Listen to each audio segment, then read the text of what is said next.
الرحیم انشاءاللہ آج ہم اب پڑھیں گے سورہ بقرہ۔ ہم نے سورہ فاتحہ تو الحمدللہ کمپلیٹ کر لی تھی، آج ہم پڑھیں گے جو سورہ بقرہ شروع کریں گے۔ سورہ بقرہ اور سورہ آل عمران، سورہ مائدہ، اس میں احکام بہت ہیں۔ آپ نے دیکھا ہوگا 30ویں پارے میں صرف آخرت کی باتیں آئی ہیں، احکام نہیں ہیں۔ تجارت کے مسائل اور ہمارے گھریلو مسائل، حکومت کے مسائل، ان سب چیزوں کا تذکرہ نہیں ہے، کیونکہ یہ مکہ میں نازل ہوئی ہے نا 30واں پارے کا زیادہ تر حصہ۔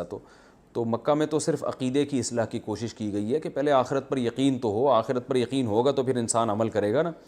تو سورہ بقرہ اور سورہ آل عمران اور مائدہ، ان میں احکام بہت ہیں، تو دونوں کی ضرورت ہے۔ اچھا، یہ صورتیں نسبتاً آسان بھی ہیں، سورہ بقرہ، آل عمران۔ 30واں پارہ اور 38واں پارہ مشکل بھی ہے، تو ہم نے ایک مشکل تو الحمدللہ پڑھ لیا، تو اب ہم انشاءاللہ سورہ بقرہ شروع کرتے ہیں۔ بقرہ عربی میں گائے کو کہتے ہیں، چونکہ اس صورت میں بنی اسرائیل کے گائے ذبح کرنے کا ایک واقعہ ذکر کیا گیا ہے، تو اس واقعے کے مناسبت سے اس صورت کا نام البقرہ رکھ دیا گیا۔ قرآن کی سب سے لمبی ترین صورت ہے یہ، اور اس کی بڑی فضیلت ہے۔ آپ صلی اللہ علیہ وسلم نے فرمایا جو لوگ سورہ بقرہ اور آل عمران تلاوت کرتے ہیں تو یہ دو صورتیں قیامت کے دن سائبان کی شکل میں آئیں گی، یعنی سورج کی تپش سے ان کو بچائے ہوئے ہوں گی، اور ان کو بادل کی شکل میں ان پر سائبان بن کے آئیں گی۔ اور بہت سارے فضائل اور بھی ہیں سورت کے۔ تو الف لام میم ذالک الکتاب لا ریب فیہ ھدی للمتقین۔ الف لام میم یہ حروف مقطعات کہلاتے ہیں، اور اس پر میں پہلے بات کر چکا ہوں، الف لام میم پر، حروف مقطعات۔ اچھا، یہ جو حروف ہوتے ہیں نا، آپ نے دیکھا ہوگا قرآن میں الف لام میم صاد، حامیم، حامیم عین سین قاف، اس طرح بعض صورتوں کے شروع میں ان کو اصطلاح میں کہا جاتا ہے حروف مقطعات۔ ان کا معنی کیا ہے؟ تو صحیح اور راجح قول یہ ہے کہ ان کا معنی اللہ کے سوا کسی کو معلوم نہیں ہے، تو یہ متشابہات میں کہلاتے ہیں۔ تو خوب اچھی طرح سمجھ لیں کہ قرآن کریم میں دو قسم کی آیتیں ہیں، ایک کو متشابہات کہا جاتا ہے، دوسری آیتوں کو محکمات کہا جاتا ہے، یعنی محکم کی جمع محکمات۔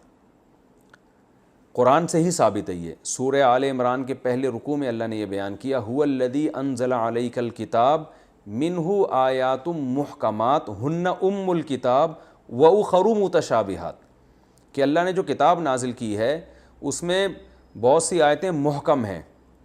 محکم کا مطلب جن کا معنی بالکل واضح ہے۔ تو اللہ فرماتے ہیں کہ یہ کتاب کا اصل ہے، اصل کا مطلب ان کی بیس پہ آگے متشابہات کی تفسیر بیان کی جائے گی، یہ اصل ہے۔ یعنی قرآن کی کچھ آیتیں ایسی ہیں جو متشابہات ہیں، جو سمجھ میں ان کا معنی نہیں آتا، تو محکم پہ ان آیتوں کو پیش کیا جائے گا، ان کی ایسی تفسیر نہیں کی جائے گی جو محکم کے خلاف ہو، ٹھیک ہے نا۔ اس کی مثال جیسے قرآن میں آتا ہے قیامت کے دن اللہ کی پنڈلی ظاہر ہوگی تو سب لوگ سجدے میں گر جائیں گے۔ اب اس کا مطلب پنڈلی تو اللہ کے بھی کیا اعضاء ہیں کہ وہ ہاتھ پاؤں ہیں اس کے، آنکھ ناک، اور کیا یہ چیزیں کہ انسانوں کی طرح ہے وہ؟ تو قرآن میں یہ آیت ہے متشابہ۔ محکم کیا ہے؟ قرآن میں آتا ہے لیس کمثلہ شیء، اللہ کی طرح کوئی بھی نہیں ہے۔ تو پتہ یہ چلا کہ جس آیت میں آتا ہے اللہ پنڈلی ظاہر کریں گے، اس کی ہم نے ایسی تفسیر کرنی ہے کہ اس محکم سے ٹکرائے نہیں وہ۔ اب اگر آپ کہتے ہیں ایسے ہی پنڈلی ہے جیسے انسانوں کی ہوتی ہے، تو اس کا مطلب قرآن تو صاف لفظوں میں کہہ رہا ہے کہ اللہ کی کوئی مثال اس کائنات میں ملتی نہیں ہے۔ تو جب ملتی نہیں ہے تو مثال دینا بنتا ہے کیا؟ ناممکن ہے، مثال ہی نہیں دی جا سکتی۔ تو ہم پھر اس کی ایسی تفسیر کریں گے کہ ہم کہیں گے بھائی اللہ کی کوئی صفت مراد ہے اس سے، یا ہے پنڈلی ہم اس کی حقیقت نہیں جانتے، یعنی محکم اصل ہے۔ تب کیوں قرآن کہہ رہا ہے سورہ آل عمران کے پہلے رکوع میں ہن ام الکتاب، وہ کتاب کی ہے، ماں ہیں، یعنی اصل ہیں وہ محکم آیتیں۔ اور قرآن میں اسی صورت کے پہلے رکوع میں اسی آیت میں اللہ نے فرمایا وَأُخَرُ مُتَشَابِهَاتٌ، اور کچھ آیتیں ایسی کیا ہیں؟ متشابہات ہیں۔ تو پتہ یہ چلا کہ قرآن میں دو قسم کی آیتیں ہیں۔ متشابہ کا لفظ سے ہی پتہ چل رہا ہے نا، جس کا مفہوم واضح نہیں ہے۔ اب یہ خوب سمجھ لیں کہ متشابہات کی دو قسمیں ہیں، ایک متشابہ المعنی، یعنی وہ آیتیں جن کا معنی ہی متشابہ ہے، جن کا معنی کا ہی نہیں پتہ کیا ہے، ان کا اصل معنی کا نہیں پتہ، اور دوسرا متشابہ الکیف۔ کیف کا مطلب ہوتا ہے کیفیت، کہ اس کے لغوی معنی تو ہمیں معلوم ہے، ڈکشنری میں معنی تو پتہ ہے، لیکن اس کی کیفیت کیا ہے یہ ہمیں معلوم نہیں ہے۔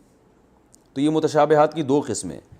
تو پہلی قسم اللہ نے بیان جو پہلی قسم ہے وہ ہے کہ جن کا مطلب ہی نہیں پتہ، وہ ہیں یہ حروف مقطعات، الف لام میم صاد نون والقلم وما یسطرون، نون، ان کے اصل معنی ہی نہیں پتہ ہیں کہ اس سے کیا مطلب ہے اس کا۔ نون کا ویسے تو حروف تہجی ہے، لیکن ظاہر ہے قرآن میں نون کا مطلب تو صرف حروف تہجی نہیں ہے نا۔ اب یہ اللہ قیامت کے دن بتا دیں اپنے بندوں کو کہ میری کیا مراد تھی، وہ اللہ ہی جانے، اور ہو سکتا ہے اللہ نے اپنے حبیب صلی اللہ علیہ وسلم کو بتایا اور رسول اللہ صلی اللہ علیہ وسلم کو، یہ بھی ہو سکتا ہے کہ آپ کو بھی نہ بتایا ہو، تو اس بارے میں ہمیں کوئی تفصیل معلوم نہیں ہے۔ تو یہ ہے وہ متشابہات جن کے اوریجنل معنی ہی معلوم نہیں ہے۔ دوسرا متشابہ وہ ہے جن کے حقیقی معنی تو معلوم ہیں مگر کیفیت معلوم نہیں ہے۔ جیسے قرآن میں نے ابھی آیت پڑھی سورہ قیامہ میں ہے نا، یوم یکشف عن ساق، سورہ قلم میں ہے کہ جس دن اللہ اپنی پنڈلی کو ظاہر کریں گے لوگ سجدے میں گر جائیں گے۔ اب پنڈلی کے لغوی معنی تو معلوم ہے، پنڈلی کو کہتے ہیں، لیکن اس کی کیفیت معلوم نہیں ہے کہ یہاں اس کو آپ ڈیفائن نہیں کر سکتے۔ جیسے میں کہوں آپ کی پنڈلی تو میں ڈیفائن کروں گا بھائی پنڈلی ایسی ہے جو اتنا وزن ہے، اتنی موٹی ہے اور اتنی لمبی ہے، اور ان کی پنڈلی جیسی ہے یا اس سے بالکل مخالف ہے، تو یہ کیفیت بیان ہو رہی ہے نا۔ لیکن قرآن میں جہاں اللہ کے بارے میں یہ الفاظ آئے ہیں ان کی کیفیت ہم بیان نہیں کر سکتے، کیونکہ اللہ جیسا کوئی ہے ہی نہیں۔ قرآن میں آتا ہے الرحمن علی العرش استوى، اللہ تعالیٰ عرش پر ہیں، عرش تخت کو کہتے ہیں نا، بادشاہی تخت، تو ساتویں آسمان کے اوپر عرش اور کرسی ہے، اور اللہ اس بادشاہی کرسی پہ جلوہ فروز ہیں۔ قرآن میں آتا ہے جگہ جگہ ہے، تو کرسی کا معنی تو کرسی ہوتا ہے، عرش کا معنی عرش ہوتا ہے۔ لیکن اب اللہ کے بارے میں یہ کہنا کہ اللہ کی کرسی اس طرح کی کوئی کرسی ہے جیسے ہماری کرسی ہوتی ہے، یا کوئی ایسا تخت ہے جیسا ہمارا تخت ہوتا ہے، یہ ہم بیان نہیں کر سکتے۔ یہ کیفیت بالکل مجہول ہے، اس کے بارے میں بات کرنا بھی جائز نہیں ہے، سمجھ رہے ہو؟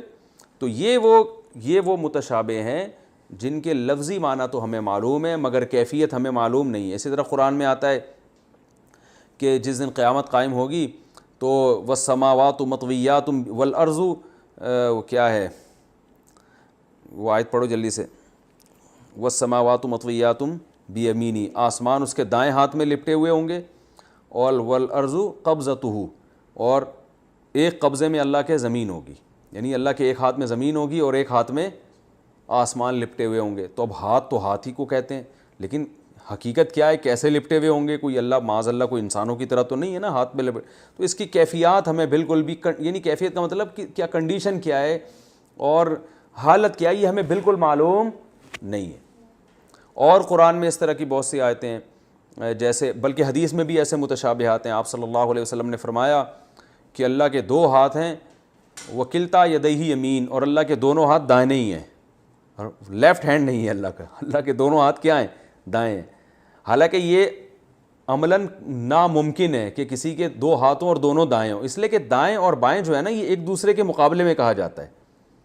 جو چیز اس طرف کے مقابلے میں اس طرف ہوگی تو وہ کیا کہلائے گی؟ لیفٹ، ٹھیک ہے نا؟ یہ تو ایک فرضی چیز ہے نا، لیکن جیسے اللہ کا ہاتھ کا ہونا ہماری عقل سے بالاتر ہے، تو ایسے ہی دائیں اور بائیں کا ہونا بھی ہماری عقل سے بالاتر ہے۔ تو یہ سب چیزیں متشابہات میں آتی ہیں، اور سورہ آل عمران کے پہلے رکوع میں ہی اللہ نے بتا دیا کہ فَأَمَّا الَّذِينَ فِي قُلُوبِهِمْ زَيْغٌ فَيَتَّبِعُونَ مَا تَشَابَهَ مِنْهُ، جن کے دلوں میں ٹیڑھا پن ہے نا وہ متشابہ آیتوں کے پیچھے لگتے ہیں، ابتغاء تأویلہ، ابتغاء الفتنہ، فتنہ پھیلانے کے لیے اور اس کے مفہوم کی گہرائی میں گھسنے کے لیے، وَمَا يَعْلَمُ تَأْوِيلَهُ إِلَّا اللَّهُ، حالانکہ اس کے حقیقی معنی اللہ کے سوا کسی کو معلوم نہیں ہے، تو اس کی پوری مراد اللہ ہی جانتا ہے۔ تو ایسے متشابہات قرآن یا حدیث میں جہاں بھی آئیں گے تو ہم نے یہ کہنا ہے اللہ اعلم بمرادہ، اس کے پوری مراد اللہ ہی جانتا ہے، اس کے پورے حقیقی معنی کون جانتا ہے؟ اللہ جانتے ہیں، اس کی بحث میں جانا جائز نہیں ہے۔ باقی پھر اللہ نے ایسا کلام کیا کیوں کہ جس کے پورے معنی ہمیں پتہ ہی نہیں ہے، تو ایسی مبہم باتیں اللہ نے کی کیوں ہیں؟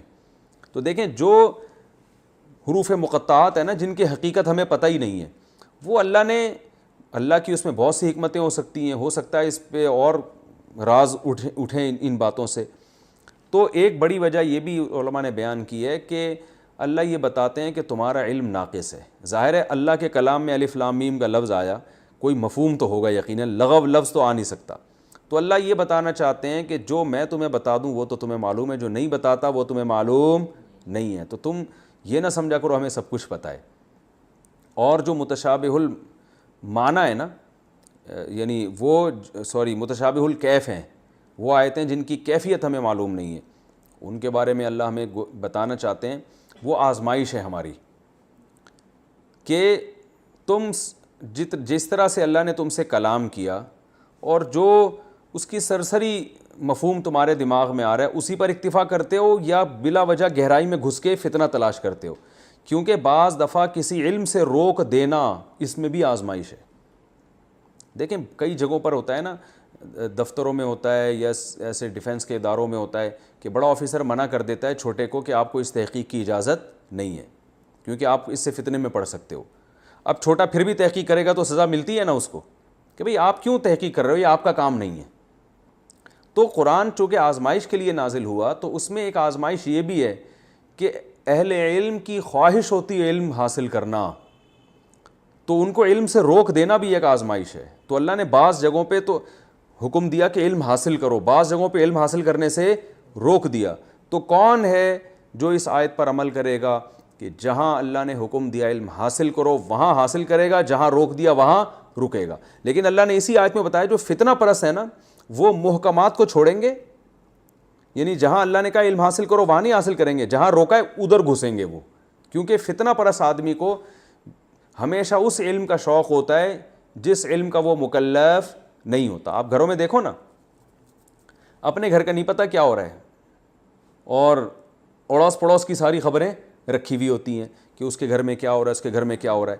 اب یہ علم تو ہے مگر یہ وہ علم ہے جو فتنہ پرستوں کے لیے, وہ ایسے علم میں گھستے ہیں.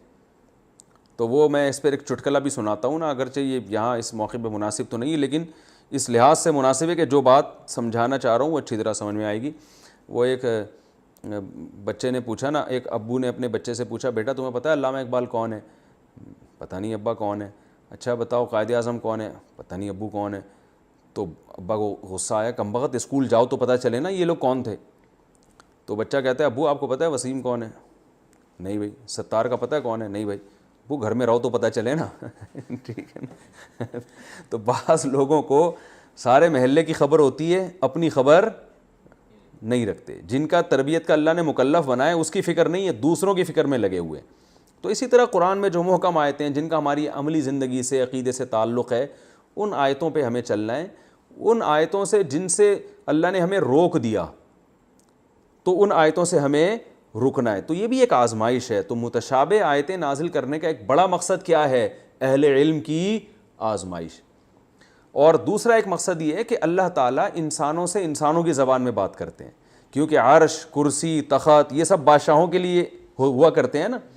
تو اللہ اپنے لیے وہی چیزیں الفاظ میں وہی چیزیں استعمال کر رہے ہیں جو ہماری سمجھ میں آسانی سے آ جائیں, جو ہماری سمجھ میں آسانی سے آ جائیں. اب دیکھیں ہم نے جو ابھی صورت پڑھی اس میں آتا ہے نا الا ابتغاء وجہ ربہ الاعلیٰ, اپنے رب کے چہرے کی تلاش میں جو خرچ کرتا ہے. تو دنیا میں ہوتا کیا ہے, جو کسی محبوب کو تلاش کرنے لگتا ہے اس کے چہرے کی تلاش میں ہوتا ہے نا, اس کا چہرہ دیکھنا چاہتا ہے. تو چونکہ دنیا میں جو بھی عاشق ہوتا ہے اس کو معشوق کے چہرے سے دلچسپی ہوتی ہے کہ مجھے اس کی زیارت ہے. تو اللہ بھی اپنی زیارت کے لیے اور اپنی رضا کے لیے اپنے چہرے کا لفظ استعمال کرتے ہیں. حالانکہ اللہ کے لیے یہ کہنا کہ ایسا چہرہ جیسے انسانوں کے چہرے ہوتے ہیں یہ تو جائز ہی نہیں ہے. تو اللہ تعالیٰ انسانوں سے بات کرتے ہیں ان محاورات میں اور ان الفاظ میں جو انسانوں کے ہاں استعمال ہو رہے ہیں. اس میں عرش بھی ہے, اس میں کرسی بھی ہے, اس میں ہاتھ بھی ہیں, دائیں ہاتھ میں آسمان لپٹا ہوا ہوگا, صحیح ہے نا, اور ایک ہاتھ میں اللہ کے زمین ہوگی. تو اب فتنہ